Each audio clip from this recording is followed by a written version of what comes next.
In 1950, the world's population was 2.5 billion people, and we were harvesting 28 million metric tons of wild-caught fish per year.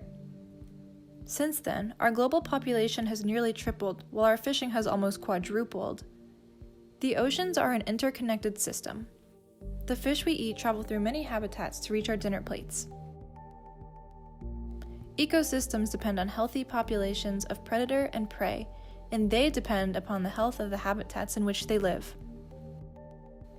Our continued exploitation of the ocean's natural resources has left ocean ecosystems impoverished and diminished, exposing both humans and wildlife to substantial risk. Fish are important for all living species.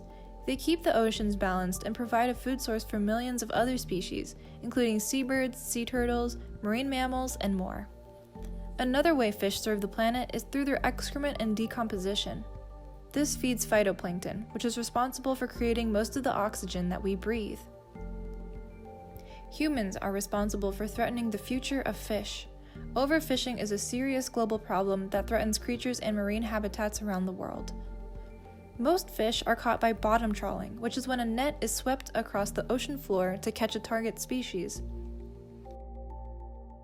Non-target species, also known as bycatch, are also caught. Different fishing methods not only harm animals, but also coral reefs, which are already greatly threatened. A study by Boris Worm concluded that by 2048, we will have little to no fish to catch sustainably.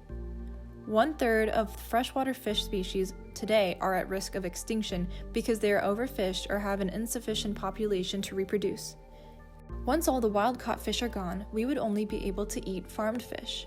Issues with farmed fish already exist with unsustainable practices for consumer health and the environment.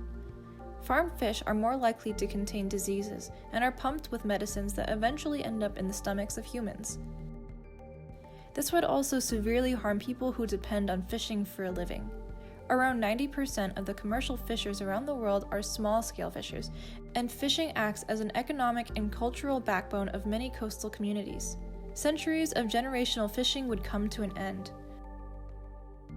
We need to start conserving our oceans and protecting the life that we share them with. To have stable numbers of fish in our oceans, we need to take action. Here are some steps that you can take.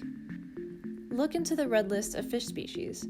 These are specific species that are being overfished, and they are fish that you can cut out of your diet. When you're at the grocery store, be aware of the labels on your fish. Look up what they mean to understand where the fish came from before ending up in your stomach. Educate others about the issues plaguing our oceans today. If you enjoyed this video, please share it with your friends and family. Click here to subscribe to our YouTube channel for more science and news from Sustainable Earth.